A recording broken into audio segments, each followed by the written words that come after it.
মেহেদী মিরাজের এক run out, আর তাতেই যেন এক ঘাটেই জল খাচ্ছেন ভারত পাকিস্তানের সাবেক ক্রিকেটাররা। দ্বিতীয় ওয়ানডেতে পাক অধিনায়ক সালমান আলী আঘাকে নিয়ম মেনেই রান আউট করেন টাইগার অধিনায়ক। তবে এই আউট ঘিরে শুরু হয়েছে স্পিরিট অফ ক্রিকেট বিতর্ক। ভারত ও পাকিস্তানের মধ্যে চিরাচরিত প্রতিদ্বন্দ্বিতা থাকলেও এই ঘটনায় সমালোচনার সুরে এক কাতারে দাঁড়িয়েছেন তাদের সাবেক ক্রিকেটাররা।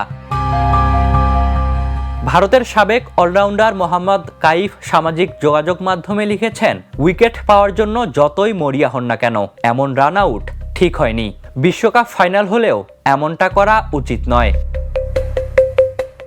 একই সুর শোনা গেছে পাকিস্তানের সাবেক অধিনায়ক মোহাম্মদ হাফিজের কণ্ঠেও। তিনি লেখেন, মেহেদী মিরাজের কাছ থেকে নিম্নমানের খেলোয়াড় সুলভ আচরণ।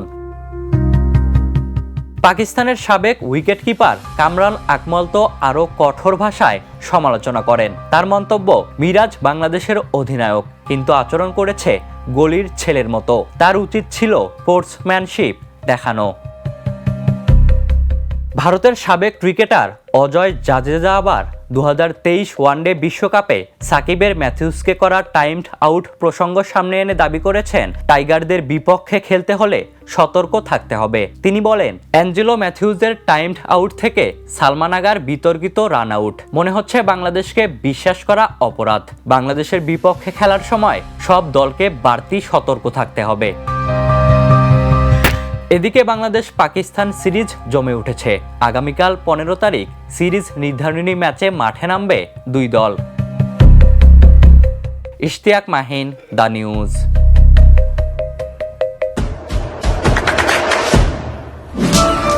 দেশে দেশে সবার সাথে দ্য নিউজ।